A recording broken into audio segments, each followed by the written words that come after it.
자, 그 다음에 38쪽 보겠습니다. 자, 38쪽에 12번 문제거든요. 자, 국가 공무원에 대한 손해에서 옳지 않은 것은 이렇게 나왔는데, 1번. 고유 공무원단의 목적은 고유 공무원을 범정부적 차원에서 효율적으로 관리해서 정부의 경직력을 높이려는 것이다. 맞죠? 네. 두 번째, 경력직 공무원은 실적과 자격에 따라서 임명되고 신분 보장이 되는 공무원을 말한다. 경력직 공무원, 실적과 자격에 따라서 임명되고 신분 보장이 되는 공무원. 그 다음에 3번, 법관, 검사, 외무 공무원은 특정직 공무원에 해당한다. 맞죠? 특정직 공무원이란 특수 업무를 담당하는 공무원이에요. 여기서 특정직 공무원은 특수 업무를 담당하는 공무원. 이게 특정직 공무원입니다. 4번, 국회에서 중앙인사관장기관의 장은 인사혁신처장이다 그러는데, 국회 중앙인사관장기관의 장은 국회 사무총장에 해당합니다. 국회 사무총장. 여기서 12번은 4번이 거리가 있어요. 13번. 우리나라 공무원 분류 가운데 특수 경력직 공무원에 해당하지 않는 것은, 여러분들 이게 자꾸 헷갈리니까 이 문제 나오면요, 문제 옆에다 쓰고 하세요. 경력직하고 특수 경력직 이렇게 하고, 경력직은 뭐뭐 있어요? 일반직하고 특정직 이렇게. 그 다음에 특수 경력직은 정무직하고 별정직 이렇게 써놓고 접근해요. 이거 쓰는 거 한 5초면 쓰겠다. 그치? 그렇지 않겠어? 그래야 헷갈리지 않는 겁니다. 써놓고 접근하세요. 자, 1번 국회의원은 어디에 들어간다? 선거에서 임명되는 거니까 정무직이지. 감사원 사무차장은 어디에 들어가겠어? 응? 감사원 사무차장은요, 1급이에요. 일반직 공무원입니다. 아셨어요? 감사원 사무총장은 차관급으로 정무직에 들어갑니다. 오케이? 감사원 사무총장은 정무직인데, 감사원 사무차장은 일반직이에요. 각각. 그럼 대통령 비서실장은 여러분들 비서 업무와 관련되는 것은 별정직이지. 비서 업무와 관계되는 것은 별정직이에요. 그 다음에 국민권익위원회 위원장 이렇게 표현했습니다. 국민권익위원회 위원장은요, 장관급으로 정무직에 속합니다. 헌법재판소의 재판관은 어디에 들어간다? 헌법재판소의 재판관. 정무직. 헌법재판소의 헌법연구관은 특정직이에요. 검찰총장하고 경찰청장도 특정직에 포함이 됩니다. 아까.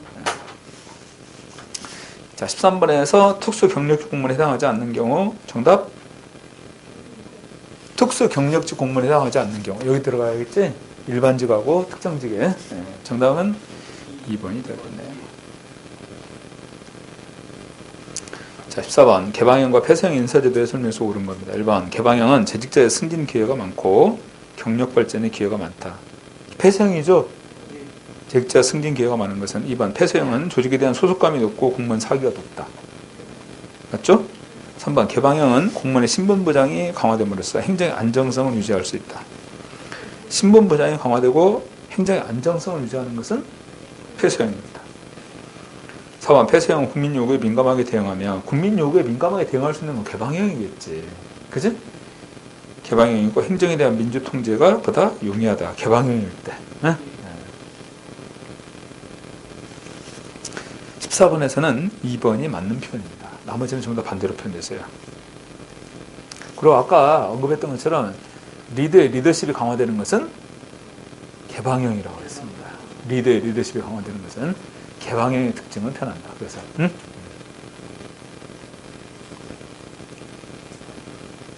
자, 15번. 다음, 계급제에 대한 설명에서 가장 옳지 않은 것. 1번, 계급제는 개인의 자격, 능력, 학벌 등에 의해 분리된 계급에 따라 직무가 부여되는 제도다. 개인의 자격, 능력, 학벌 등에 의해 분리된 계급에 따라 직무가 부여되는 제도.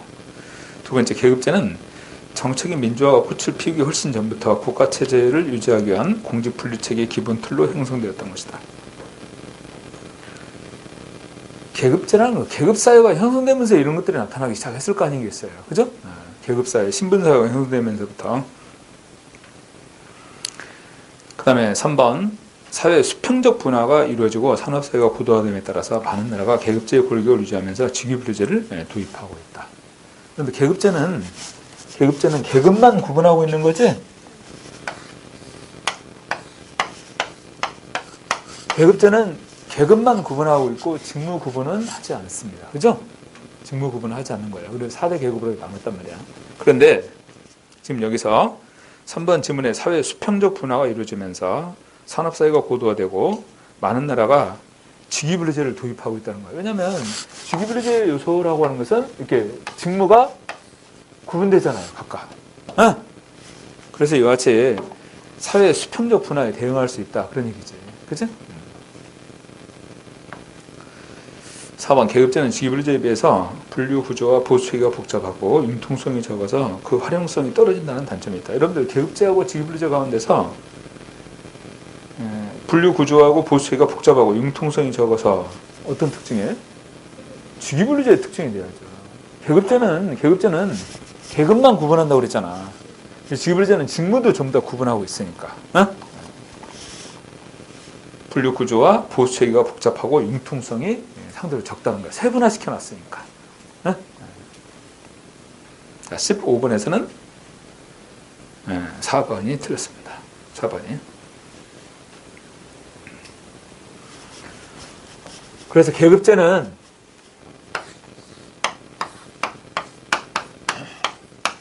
수평적 이동은 용이하죠. 그렇지만 수직적 이동은 어려워요. 왜냐? 계급 간의 차별이 심하니까. 근데 오히려 이 직위분리제 같은 경우 보면 직위분리제는 직급을 보면 24개야. 그러면 여러분들 한 30년 공무원에서 들어가서 30년 근무한다고 해봅시다. 거의 평균 1년이나 1년 반이면 한 번씩 직급이 올라가겠지? 그러니까 수직적 이동은 오히려 용이해요. 오케이? 그렇지만 각기 다른 직렬들 사이에 이렇게 왔다 갔다 하기는 힘들겠지? 그래서 여기는 행정직렬, 여기는 세무직렬 이렇게 전부 다 직무가 구분되어 있으니까 수평적 이동은 곤란하다. 오케이? 직위분리제는 오히려 수직적 이동이 더 용이해요. 그렇지만 계급제는 수평적 이동은 용이한데 수직적 이동은 곤란하다.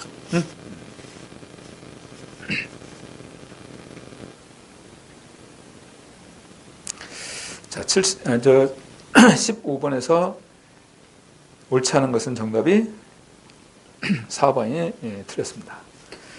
16번 계급제하고 직위분리제 설명에서 가장 옳은 것은 1번 과학적 관리론하고 실적자의 발달은 직위분리제 쇠퇴와 계급제의 발전에 기여했다.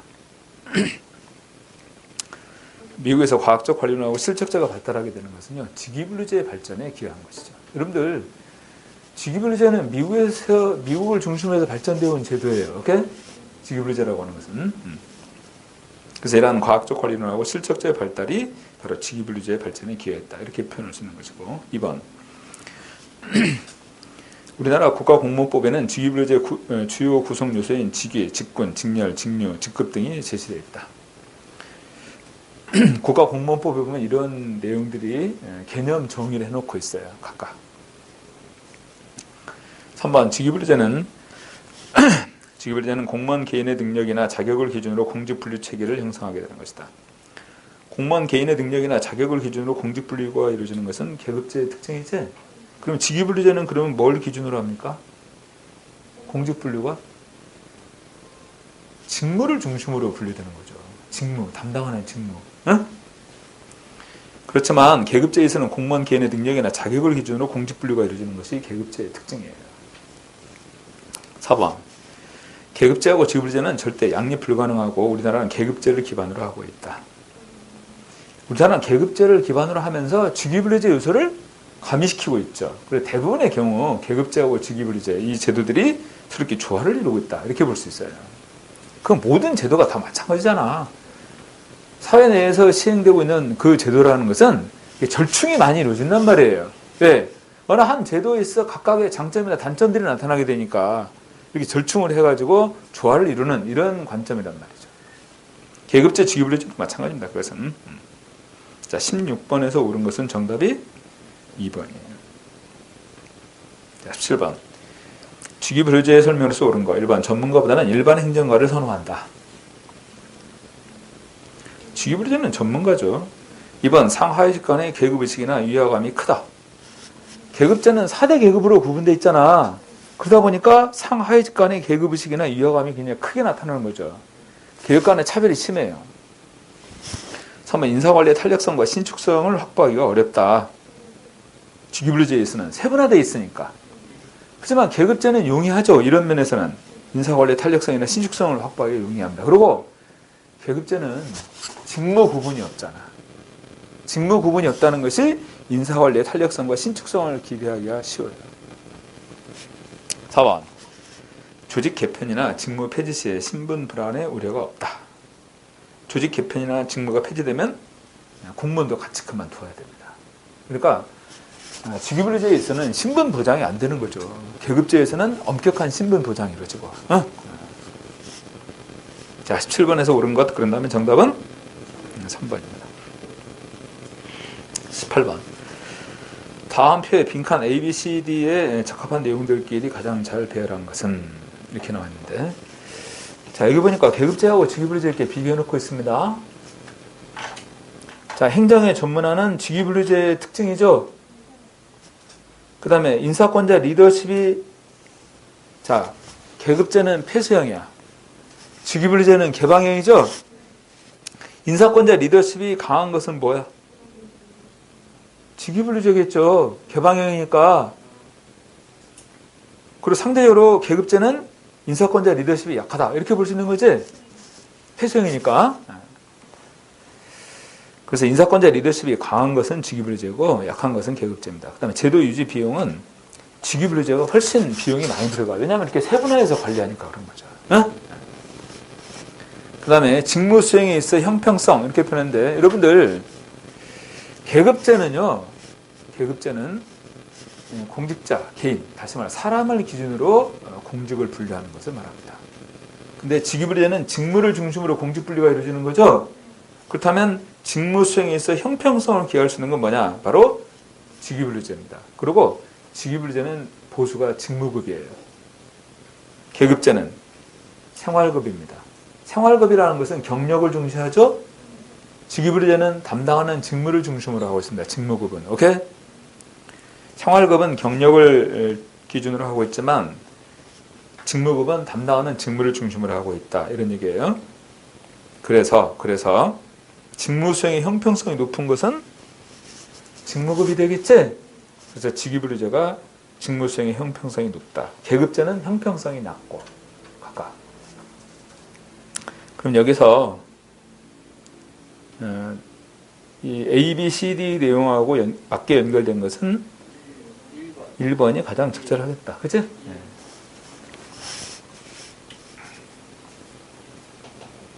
자, 19번. 자, 공직분류의 설명에서 가장 옳은 거. 1번. 직무 종류는 다르나 곤란도 책임도가 상당히 유사한 직위의 군을 직렬이라고 한다. 여러분들 직무의 종류가 다르다 그러면 뭐가 나와야 돼? 무조건. 직무 종류가 다른 것은 등급이에요. 직무 종류는 유사하지만 곤란도 책임도가 서로 다른 직무의 군. 직급 그랬는데, 여러분들 직급은요, 직무의 종류도 유사하고 그 다음에 직무의 곤란도 책임도도 유사하고 전부 다 유사한 것이 직급입니다. 오케이? 전부 다 유사한 게 직급이야. 등급은 직무 종류가 다른 거고, 그죠? 3번. 비슷한 성격의 직렬들을 모두 모은 직위분류에 대다니는 직군에 해당한다.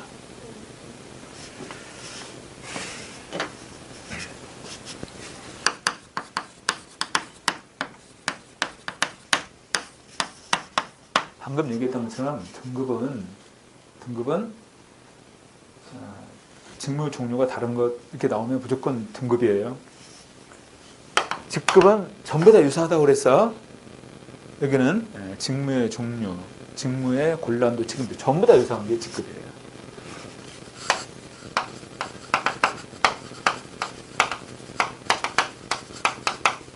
이렇게 구분했죠? 직군, 직렬, 직무. 이렇게 구분했습니다. 핵심이 직렬인데 직렬을 합해놓은 게 뭐다? 직군이에요.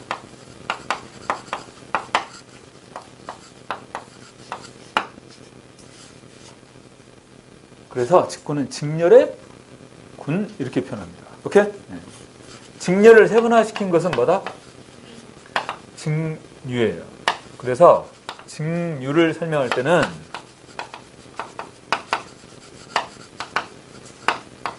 이 표현이 들어가면 직류입니다. 왜냐하면 동일한 직렬 내에서 세분화된 것이 직류니까. 오케이? 직렬 내에서 직류가 되니까.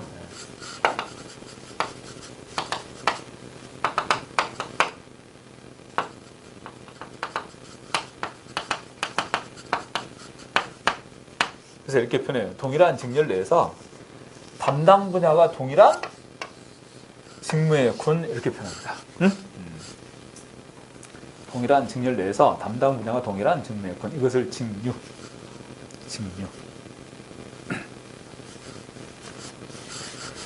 그러면 직렬은 뭐냐?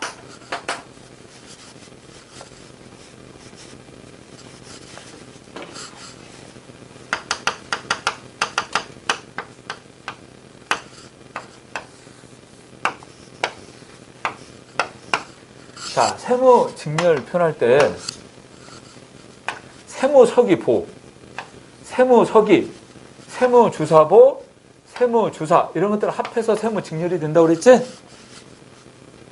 그렇잖아요. 여기는 세무서기보, 여기는 세무서기, 여기는 세무주사보, 여기는 세무주사 이러한 것들을 전부 다 합쳐놓은 것이 바로 세무 직렬에 관한 거예요. 그래서 같은 직렬에 속해 있으면 직무 종류는 여기에 속해 있으면 직무 종류는 전부 다 세무 업무지. 직무 종류는 모두 유사해요. 아셨어요?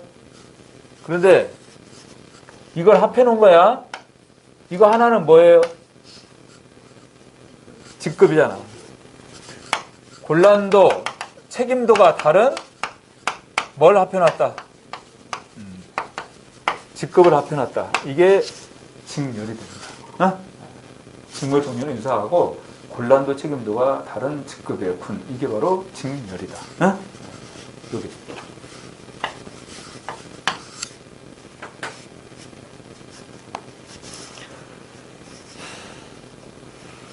그러면 19번에서 직무 종류는 다르다. 그러면 등급이라고 그랬지? 그 다음에 직급, 2번의 직급은 전부 다 유사하다고 그랬어. 직무의 종류, 곤란도 책임도 전부 다 유사한 겁니다. 3번. 비슷한 성격의 직렬들을 모두 모은 그러한 직위 분리에 대해 다니는 직군. 오케이? 직군. 직렬의 군 이렇게 표현했어요. 4번. 동일한 직급 내에서 담당 분야가 동일한 직무의 군으로 세분화한 것은 직류다. 직류란 뭘 구분한 거라고? 직렬. 동일한 직렬 내에서. 아셨어요? 자, 19번의 정답 몇 번? 3번입니다. 자, 20번 볼까요? 직위 분류제의 분류 구조와 관련된 개념을 바르게 연결한 겁니다.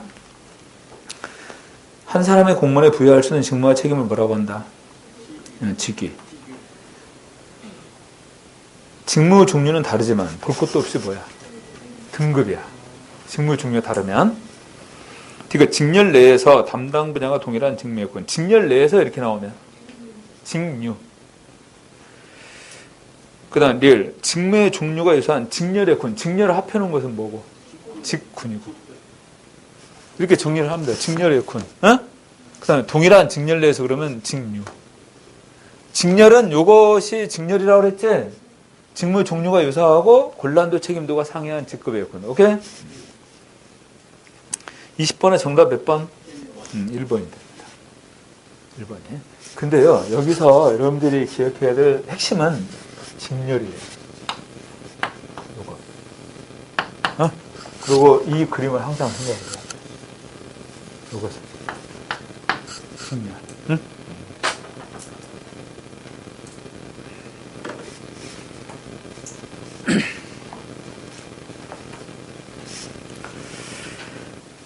다음 21번 직무 분석하고 직무 평가에 대한 설명에서 옳은 거. 여러분들 직무 분석이란 직무를 종류별로 나누는 겁니다. 직무 분석. 같은 종류끼리 나누는 것이 직무 분석이에요. 직무 평가는 직무를 곤란도, 책임도에 따라서 구분하는 겁니다. 곤란도, 책임도에 따라서 분류하는 거. 이게 직무 평가에 관한 것이죠. 직무 분석하고 직무 평가. 그래서 여러분들 그러면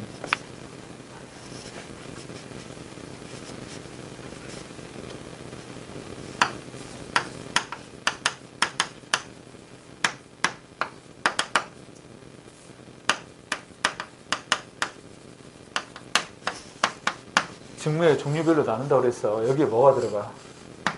직무 분석에 직군, 직렬, 직류 이런 것들이 들어가야 되겠지. 이렇게. 그치? 그래서 이렇게 구분했잖아. 직군, 행정 직군, 기술 직군. 그 다음에 행정 직렬, 세무 직렬, 그 다음에 교육 행정 직렬. 응? 그 다음 또 직류 이렇게 나온단 말이야. 그러면 직무 분석에 관한 것은 종적 분류, 행적 분류. 이건 종적 분류인 거예요. 행정 직군, 기술 직군 이렇게 나눴잖아. 어? 그 다음에 행정 직군 내에는 행정 직렬, 세무 직렬, 교육 행정 직렬 이렇게 나누고. 직무 분석하고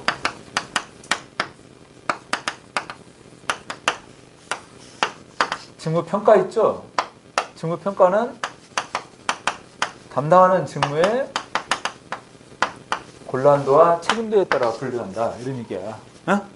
대표적인 게 뭐가 있다고? 등급하고 직급. 직무 평가에 관한 거야. 어? 등급하고 직급.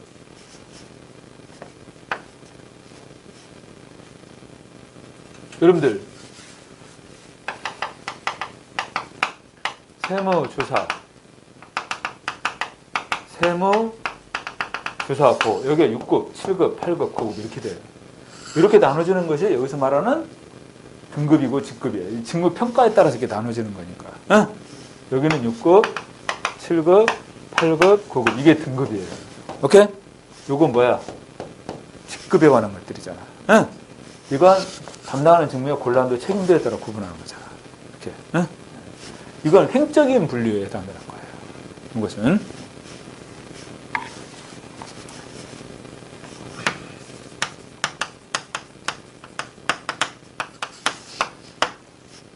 직위분류제 절차에 보면 직무를 조사하고 그 직무 조사한 내용을 토대로 해서 저기 나는 직무 분석하고 직무 평가 구분이 이루어지는 겁니다. 응?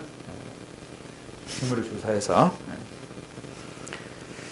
자, 그렇다면 21번. 직무 분석은 직무의 상대적인 가치를 체계적으로 분류해서 등급한 것이다. 직무들의 상대적 가치를 체계적으로 분류해 등급하는 거 뭐야? 직무 평가잖아. 이렇게 구분하는 거예요. 직무 평가에 관한 것들이에요. 이런 것들은. 응? 직무 분석은 뭘 의미하는 거라고? 직무를 종류별로 나누는 거야. 2번 직무 자료 수집 방법에는 관찰, 면접법, 설문지 조사, 일지 기록법 등이 활용될 수 있다. 이 직무 자료에 대한 수집 방법은 다양한 여러 가지 방법들이 다 동원될 수 있는 거죠. 관찰법도 동원될 수 있고 면접법, 설문지법, 그 다음에 일지 기록법 다 포함될 수 있습니다. 3번 일반적으로 직무 평가 이후에 직무 분류를 위한 직무 분석이 이루어진다. 직무를 조사하고 나서 직무를 종류별로 나눠요. 아셨어요? 종류별로 나누고 그러고 나서 직무 평가가 이루어지는 겁니다. 직무 분석한 다음에 직무 평가가 이루어지는 거예요. 그러니까 직무를 종류별로 나누고 그 종류별로 나눠진 그 직무들을 다시 곤란도, 책임도에 따라서 이렇게 분류되는 것이라는 거죠. 직무 분석, 직무 평가. 4번 직무평가 방법으로서 서열법, 요소 비교법은 비계량적인 방법, 점수법 분류법은 계량적인 방법을 사용한다. 자, 직무평가의 방법 뭐라고 그랬어? 서분, 요점. 서분, 요점.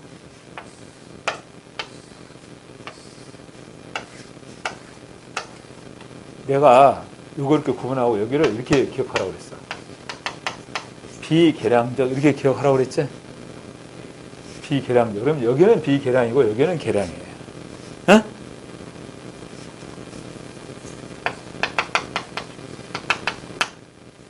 비계량. 여기는 비계량이고 여기는 계량이란 말이야. 여러분들 서열법하고 요소비교법은 상대적인 거죠? 분리법하고 점수법은 절대적인 평가입니다.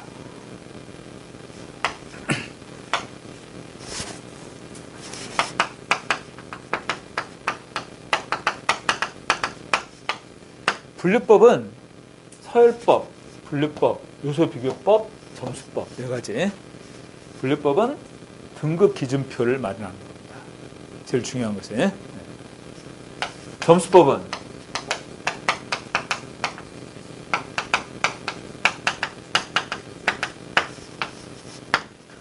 직무평가 기준표에 관한 것이죠.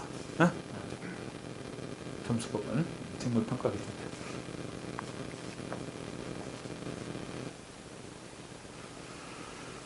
자, 그렇다면 21번에 4번에 직무평가 방법으로서 서열법하고 요소비교법은 비계량적인 방법이다 하는데 틀렸죠?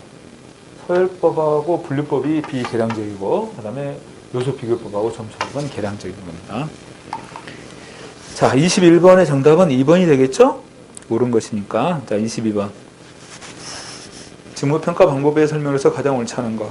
계량적, 비계량적 방법이 있고 서열법하고 분류법이 전자, 계량적인 방법이라는 거야. 틀렸네. 그치? 요거 보면 틀렸어요. 서분 요점. 여기 보면 서열법하고 분류법은 둘 다 비계량적인 방법이고 그 다음에 요소비교법하고 점수법은 계량적이다. 2번 단순 서열법은 직위의 수가 많을수록 평가가 어렵다. 그러면 직위의 수가 많으면 많을수록 서열을 정하기가 어려울 거 아니에요. 3번 분류법은 직위의 등급수를 정하고 분류 기준에 의거해서 등급 기준표의 작성이 필요하다. 여기 보세요. 분류법은 이 등급 기준표를 만들어야 됩니다. 4번 요소비교법은 대표 직위를 지정합니다. 이 대표 직위를 지정하고 이거에 따라 이게 비교를 해나가는 거예요. 대표 직위를 기준으로 해서. 대표 직위의 평가 요소별 서열을 정하는 과정이 필요하다. 자, 22번에서 옳지 않은 것은 몇 번? 1번이 틀렸네요.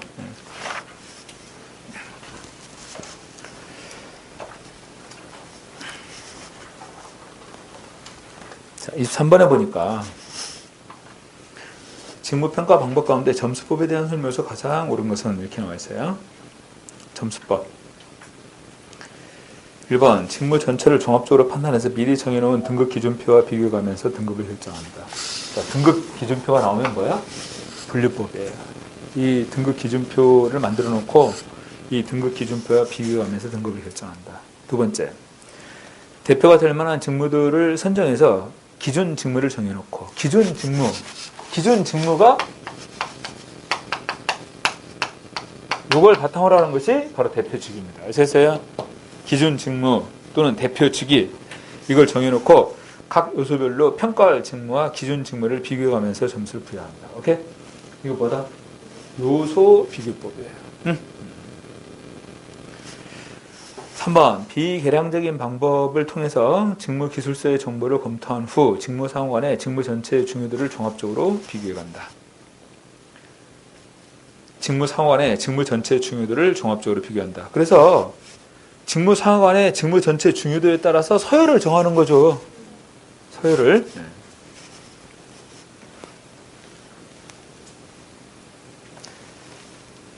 그래, 중학교 다닐 때 이렇게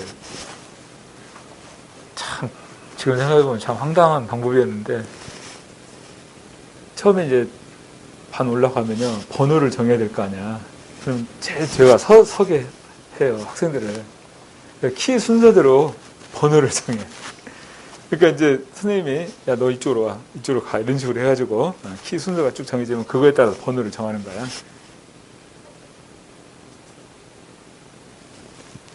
지금 생각해보면 참 진짜 정말로 비인격적이죠. 그죠? 네. 어떻게 키 기준으로 모든 걸 결정을 하나. 그럼 어떻든 그것 또한 서열법입니다. 아셨어요? 키 순서에 의해서 4번. 직무평가 기준표에 따라 직무의 세부 구성 요소들을 구분한 후 각 요소별 가치를 점수화해서 측정합니다. 여러분들 직무의 구성 요소들을 구분하고 그 구성 요소에 따라 점수를 부여하는 거야. 그러면 그 점수를 전부 다 합하면 총점이 되겠지? 그 총점에 따라서 그래서 서열을 정하는 것이죠. 응? 직무에 구성 요소가 있고 그 구성 요소별로 점수를 부여한단 말이야. 그리고 그 점수를 합하면 그게 총점이 되는 거예요. 오케이? 그 직무의 총점이. 그래서 요소별 점수를 합산한 총점이 직무의 상대적 가치를 나타낸다. 오케이? 이거 뭐야? 점수법이에요. 여기는 직무평가 기준표가 작성이 돼야 됩니다. 자, 그래서 점수법 설명한 것으로 옳은 거 그런다면 4번이 정답이 되겠죠. 4번.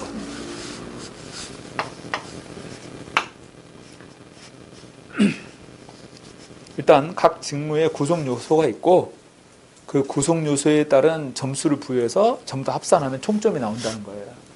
그럼 그 총점에 따라서 상대적 가치를 결정해 나가는 것이 바로 점수법입니다. 자, 23번은 4번이 정답이야.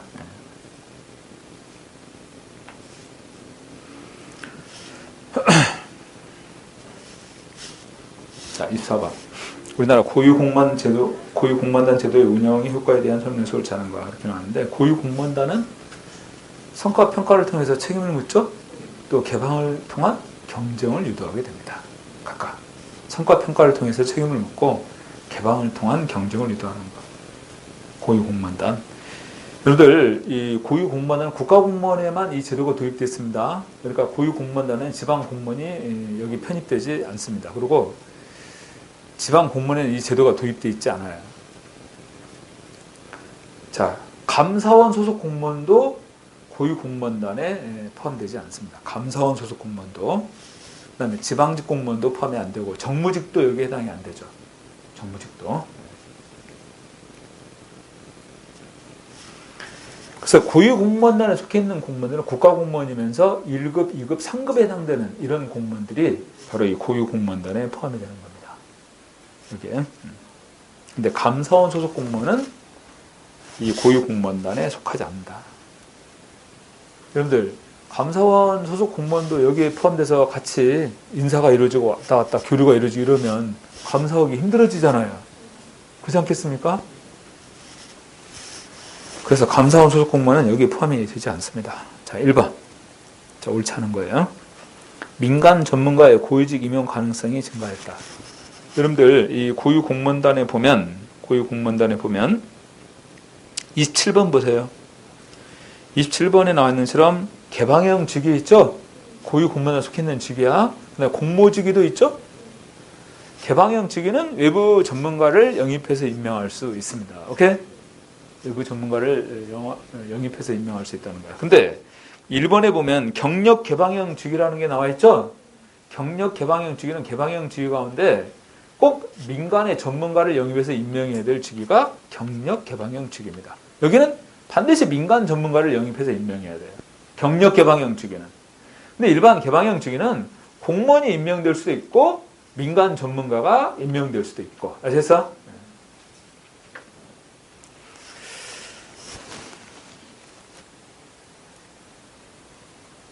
그래서 27번에 보면 개방형 임용 27번 문제부터 먼저 확인합시다.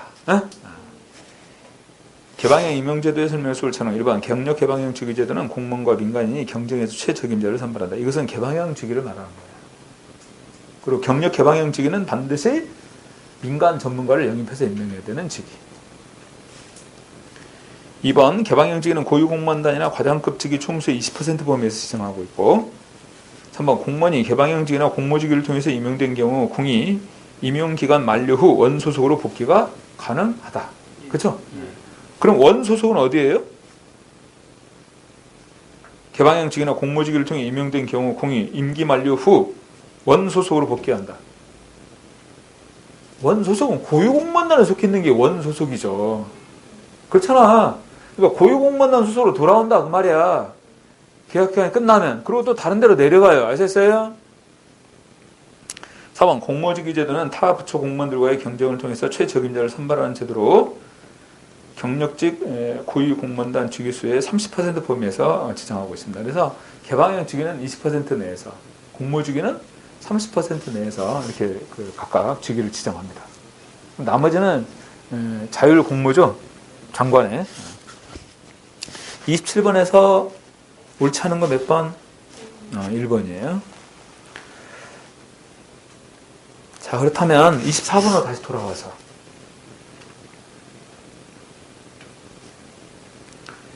1번 민간 전문가의 고위직 임용 가능성이 증가했다. 이해되죠? 특히 개방형 직위. 개방형 직위. 2번 연공서열에 대한 인사관리를 강화해서 직위의 안정을 도모했다. 연공서열이라는 것은 경력을 중시하는 거 아닙니까? 근데 고위공무원 소속 공무원들 전부 다 성과 계약을 통해서 성과평가가 이루어집니다. 그 성과평가에 대해서 책임을 져야겠죠? 연공서열에 대한 인사관리를 강화한다. 전혀 거리가 멀어요. 3번 고위직 공무원이 다른 부처로 이동할 가능성이 증가했다. 고위공무원이나 소속 공무원은 소속 부처가 없어요. 아셨어요? 그러니까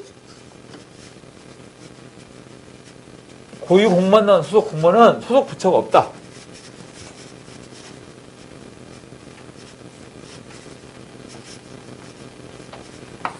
여기 고위공무원단이 있으면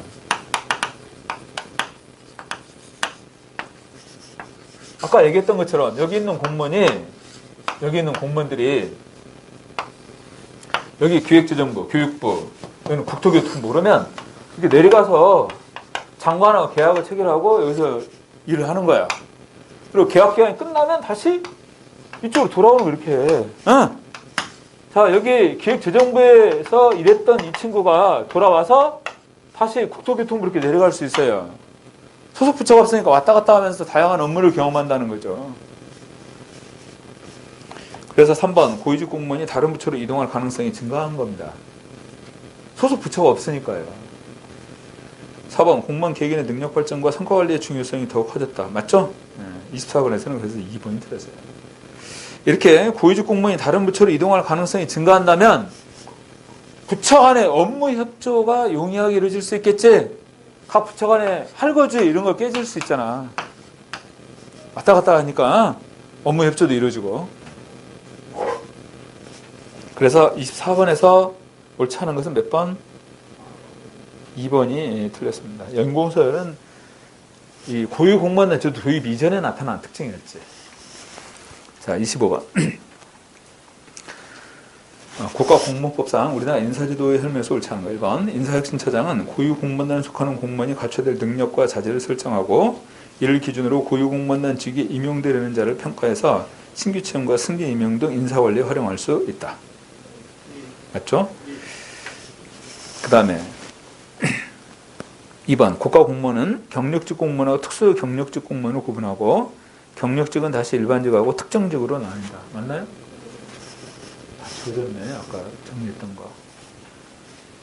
3번. 개방형 직위로 지정된 직위에는 외부 적격자뿐만 아니라 내부 적격자도 임명할 수 있다. OX. 개방형 직위는 외부 전문가를 영입해서 임명할 수도 있지만 내부의 공무원도 임명할 수 있단 말이야. 근데 아까 표현했던 것처럼 경력 개방형 직위는 반드시 외부의 민간 전문가를 영입해서 임명해야 돼요. 오케이? 경력 개방형 직위는 개방형 직위 가운데서 외부 민간 전문가의 그런 여건이 필요한 그런 직무는 경력 개방형 직위로 지정한다. 그 다음에 4번 고위공무원에 속하는 일반직 공무원의 경우 소속 장관은 해당 기관에 소속되지 아니한 공무원에 대해서 임용 제청할 수 없다. 소속 장관은 해당 기관에 소속되지 아니한 공무원에 대해서 임용 제청할 수 없다. 여러분 보세요. 자, 기획재정부가 있습니다. 이 직위에 꼭 이 조직 내에 있는 사람만 임용할 수 있어요? 그렇지 않다면 여기 있는 사람도 임용 제청할 수 있다는 거죠. 다른 부처에 속해서 이 사람이 적임자다 그러면 이 사람을 임용 제청할 수 있어요. 대통령에게. 임용 제청하는 건 누구에게? 대통령이 임용 제청을 하는 겁니다. 오케이? 그러니까 해당 기관에 소속되지 아니한 공무원에 대해서도 임용 제청할 수 있다. 아셨어? 이 고위공무원 제도에서는. 그래서 25번에서는 4번이 틀렸습니다. 4번이. 그리고 이 고위공무원에 속해 있는 공무원들 얼마든지 임용 제청할 수 있으니까. 자, 26번. 다음 영양평가 제도에 대한 설명에서 가장 옳은 거. 자, 여기 고유 공무원에 속해 있는 공무원은 1급에서 3급에 해당되는 공무원들이 바로 이 고유 공무원 대상 공무원이죠. 지금 현재 4급 공무원은 고유 공무원으로서 역량을 갖췄는지 그 역량에 대한 평가가 이루어집니다. 오케이? 그리고 이 역량 평가를 통과하면 여기로 진입하겠지, 이렇게. 응? 역량 평가를 통과하면. 자, 그렇다면 1번 역량 평가 제도는 근무 실적 수준만으로 해당 업무 수행을 위한 역량을 부여하고 있는지에 대해서 평가하는 것을 목적으로 한다. 해당 업무 수행을 위한 역량이 아니라 여기서 말하는 역량 평가는 고유 공무원으로서 역량이잖아. 고유 공무원으로서 수행해야 될 역량이기 때문에 해당 업무 수행을 위한 역량, 어떤 특정의 업무와 관련되는 역량이 아니에요, 이것은. 2번 역량평가 제도는 대상자의 과거 성과를 평가하는 것이고 성과에 대한 외부 변수를 통제하지 않는다.